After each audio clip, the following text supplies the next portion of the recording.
Hey everybody, it's Master Gallengeist here, bringing you my review for The Amazing Spider-Man issue 69. Oh, that is a pretty cool cover. We got Ed McGuinness back here for the art. This really doesn't happen. I mean, we're still dealing with the Blight. Doom does not come to Spider-Man's rescue, but someone else does. So let's crack into it as we see Juggernaut trying to deal with the Blighted X-Men. My father is fond of playing games. This should shock any who know of Sidorak the Immovable, master of the unforgiven Crimson Cosmos, patron of the unstoppable Juggernaut. Snap the fuck out of it, X-Men! Perhaps it's how he finds pleasure in an unending, inevitable existence. He certainly does not find it in his children. So, today, however, my father's games have taken a turn, as we see Juggernaut pretty much crushing Cyclops there.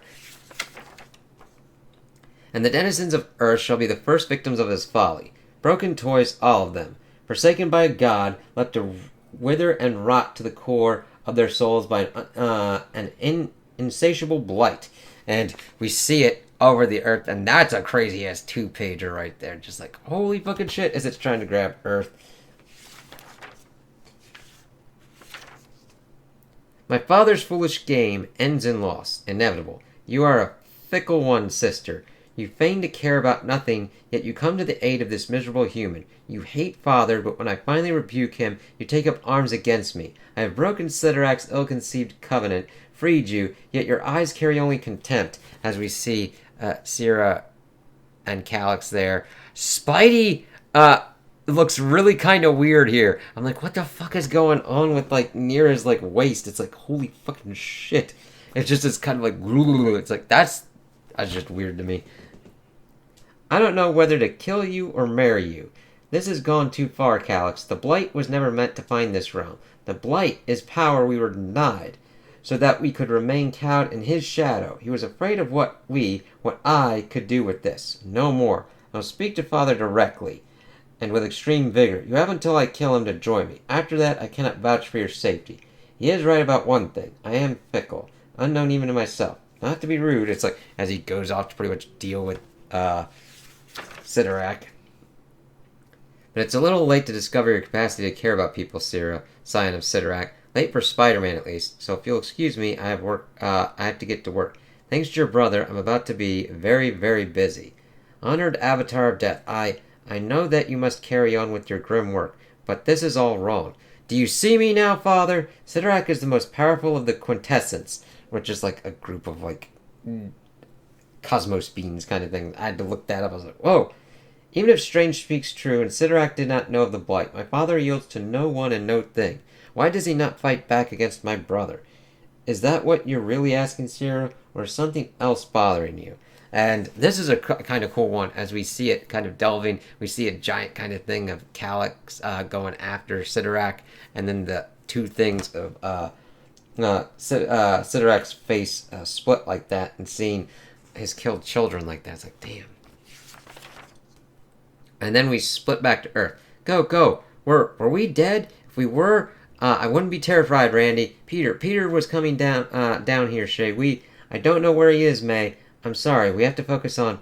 Get rid of it. Kill it. Oh God, what are they doing to that boy? Stop. Wake up, please. And it's like, oh shit, as they're getting ready to take out this kid, it's like, holy fucking shit. And then we see this being. This is, what? Oh God, honey? Why did I want to hurt our son? Oh baby. Trivial. Temporary victories are all that remain here. As we see Doom dealing with shit that he should have dealt with before, and I love Strange being sassy with his ass. This is folly, Strange. It's not too late, Victor. Go to Sidorak and convince him to restore the casket. Halt the Blight in its tracks. You know we are beyond that. You should have let me wipe this city from the earth when the Scion was vulnerable. You should have accepted the covenant yourself. You damned this planet, this universe, because you were unwilling to suffer. Watch your tongue. You were Sorcerer Supreme when the Blight came to this realm. Failure is all yours. I'm like, fuck yeah. But then Doom's like, eat ass. Do not question your betters, Strange. Until very recently, your world proceeded as expected. It's like, oh, fuck you, Doom. Sidorak sat in his throne, immovable. Your brother lusted for power he'd never had. The Covenant, game or not, began as it had many times before. And you didn't care about any of it, until you did. Until Spider-Man endured the deaths I showed him. Wrong. You're so close, Sierra. He felt them. He carried them. Not the deaths, the lives. You and your father are essentially immortal. You see curvature of the horizon of time. From that detached point of view, it's easy to believe that nothing matters. And I really kind of like seeing Calyx doing that, but then as we check in with Coulson and Sierra, and as it's happening, that's really kind of cool to me. Until one day, an insignificant player enters the game and your perspective shifts. Your eyes fall from the endless horizon and then squarely in the now. What's happening now? Sidorak is not immovable. He's paralyzed by loss, but he can't feel loss unless... Atta girl, I knew you'd get there. And as we see her crying and figuring out Sidorak. And then this is a really great page, utilizing kind of the webbing of the Blight versus Spidey's. Can't feel loss unless you have felt love. Love for a friend, love for a parent, love for a hero. Who knows that each of the tiny lights that illuminate the infinite dark of the cosmos for even a single heartbeat is fragile and unique and beautiful, so it deserves to be protected.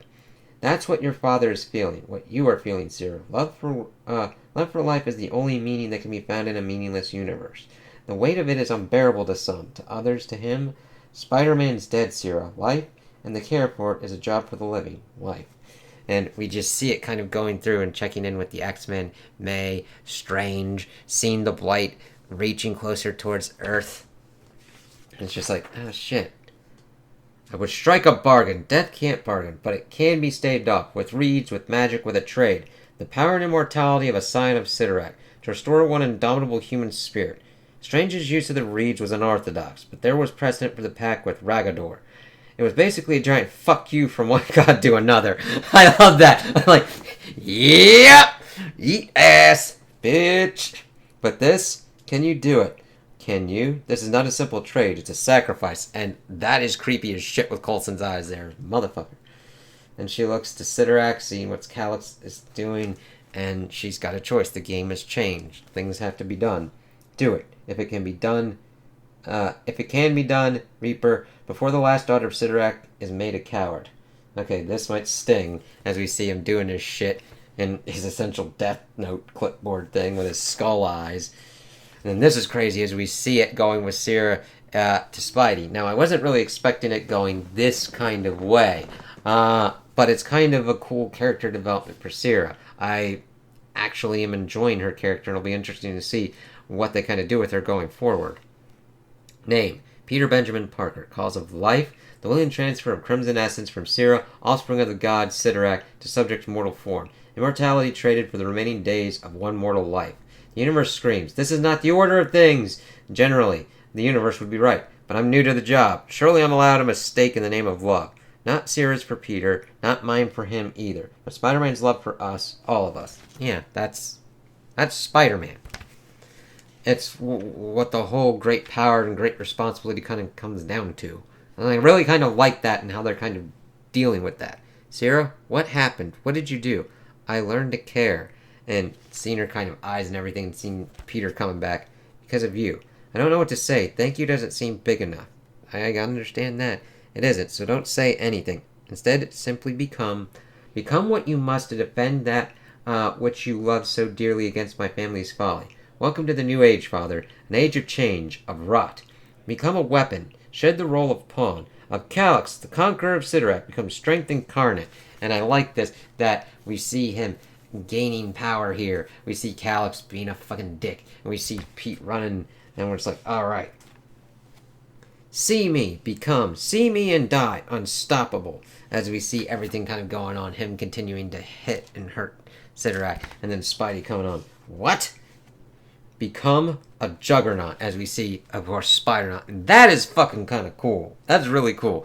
Echoing the, to be concluded, the cover that we'll see. Of course, we get the web heads.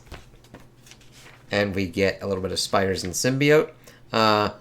Hey, webheads, it's March, and we're square in the lion part of the spring, waiting for the lamb to walk up and snuggle us warm here in the Spider Office. This month is another doozy, so we wrap up the 8 deaths of Spider-Man and Amazing Spider-Man, and welcome to the Spider-Naut, to the great Marvel tapestry. That's right, Spider-Man gets the powers of the Juggernaut. If you remember the classic Nothing Can Stop the Juggernaut story like we do, You know how huge that is. Other unstoppable things this month? The Web of Spider-Verse sounds the approach of a multiversal story that will shake the Marvel Universe like a Polaroid picture, and you'll be shocked at what's revealed.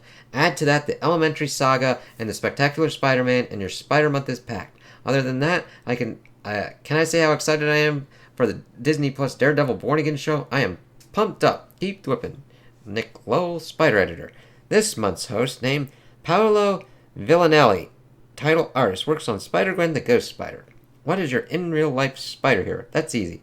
Any parent in the comics world can successfully juggle their personal life, work, and family. Comics can be really bad for an artist's work-life balance, and when colleagues share stories of how they manage to get through the day without getting mad, I get so envious. But it is also good as I can learn from them. Which Spider-Man villain do you most resonate with? It has to be Dr. Kurt Connors, alias Lizard.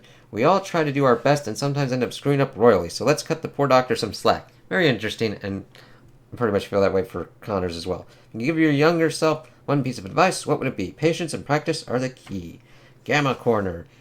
Is he Spider or is he symbiote? Or is he neither? Hulk and friend? Hulk's traveling companion Charlie may have the powers of Lycana, but she doesn't know the rules of being a monster yet. Now it's up to Hulk to save her skin, literally, when a monster makes off with it and tries to take her place. Has the big guy finally given up on wanting to just be left alone in favor of friendship, or is it just a matter of time before he smashes out on his own again? And it's like, okay. And we look, and of course we see Spider-Not, Spider-Not, Spider-Not. So, I really enjoyed this because it's always nice to get McGinnis's art, even though he really did some weird shit with Spidey there. I really enjoyed this of looking into kind of the viewpoint of Sidorak, Sierra kind of understanding her father better and understanding Spidey better, and him, like, the deaths only had meaning to him because of all the lives that affected him, that he was able to feel it. Like, yes, there's mass and mass death, but you get that meaning from that death because of all the lives and why he kind of loved and tried to protect as much as possible. And her giving up her immortality to bring Spidey back, I'm like, ooh, interesting way to go here. Let's see how this kind of works out and how Spider-Not is able to deal with the Blight. I did also like checking in with Doctor Strange and Doom, and Strange being like, you fucking fool! You should have done this shit yourself. Even though Spidey's pretty much the kind of best one to kind of deal with this kind of shit, even though he's dead, but he's back. And I did like that Peter's like, thank you, this is too big. And she's like, no, just do what you do. And he goes to do what he does. And I'm really looking forward to seeing how this kind of ends up. And then, of course, into the next era. But this has been a very interesting ride and a great, interesting kind of like segue between creative teams. I didn't know what they were going to kind of do with this. I do think that the point deaths issues were kind of unneeded, except for the death one. The death one, I think, could have been worked in more into the main line. But overall, I've been happy with this and can't wait to see where the ending kind of sticks and then how we launch up for the next one. So those are my opinions on the issue. Tell me what you guys think in the comments below. If you liked it, if you didn't like it, if you agree with me, if you disagree with me. Also like and subscribe, and I hope you have a good day.